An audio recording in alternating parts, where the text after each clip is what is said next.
Well, it's time to have a look at tonight's top news stories. And as usual, I'm going to give you the headlines, but I'm going to call on someone who I know is going to have a strong opinion on them to talk us through what it means. Joining me tonight is Liberal Senator James McGrath. Senator McGrath, there's a lot to get through. You know the rules. We've got 5 topics, 5 minutes, so 1 minute on each of them. We want you to entertain and inform us, which will be no problem for you, I reckon. Thanks for joining me. Let's start right away. A 6-pack limit is being imposed on residents of a lockdown apartment block, with New South Wales Health having their alcohol deliveries policed and capped at 6 a day. So, James, has the pandemic unleashed the big brother instinct in our politicians and bureaucrats, or should we be allowing a bit more booze to flow through the gates?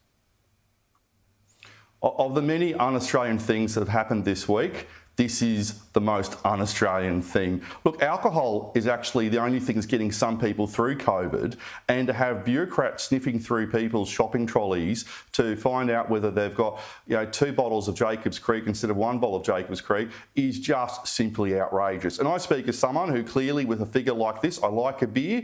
The only honour board that has my name on it is Irish Murphy's in Brisbane for drinking 100 pints of Guinness. So I think the bureaucrats should stop worrying about what's in people's shopping trolleys and start worrying about how we're going to get our freedoms back.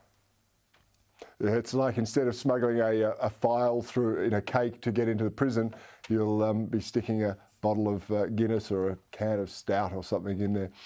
James, tomorrow marks 2 decades since the 9/11 attacks. The US Secret Service has released these never-before-seen photos of the attack. All as shocking as the next. It was the catalyst for the war on terror, as we know, and the modern security state that we see across the Western world. Have we learned our lesson? Have we overstepped the mark? What can we take from 20 years since this horrendous attack, James? To me, it's not 20 years, it's 100 years. We're in the second 100-year war, and this is the war against tyranny, and the latest iteration is Islamic fundamentalism. And what happened 20 years ago started off actually in Kenya, in Nairobi, with the bombing at the US Embassy there. This is a war that's going to continue on. And the regime that have taken power in Afghanistan, we should not recognise that government. That is a government of murderers, of terrorists.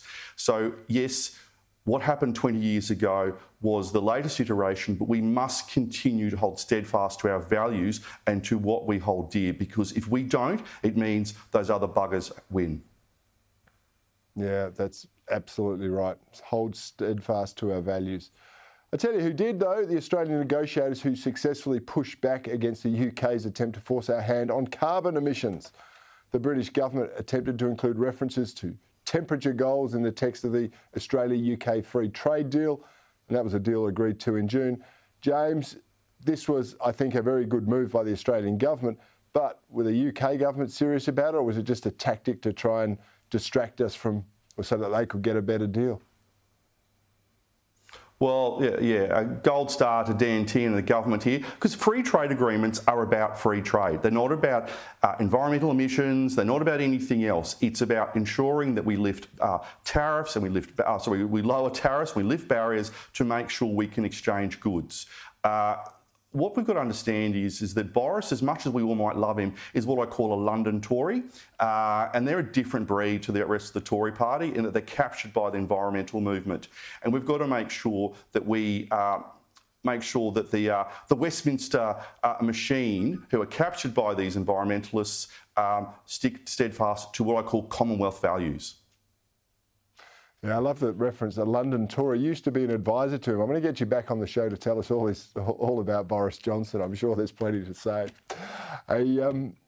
Closer to home, Labor Senator Christina Keneally. She's nominated for pre-selection to run as the party's candidate in a safe Western Sydney seat at the next federal election. She says, and believe this, she was approached by Labor branch members in the wake of MP Chris Hayes' retirement and was urged to consider the move.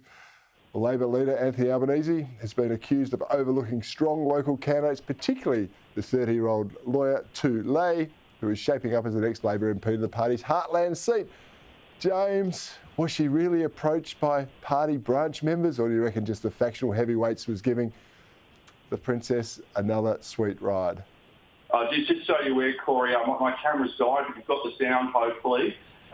What's happened here is Christina Keneally is the gift that keeps on giving to us in the Liberal National Party. She's someone who continually fails upwards.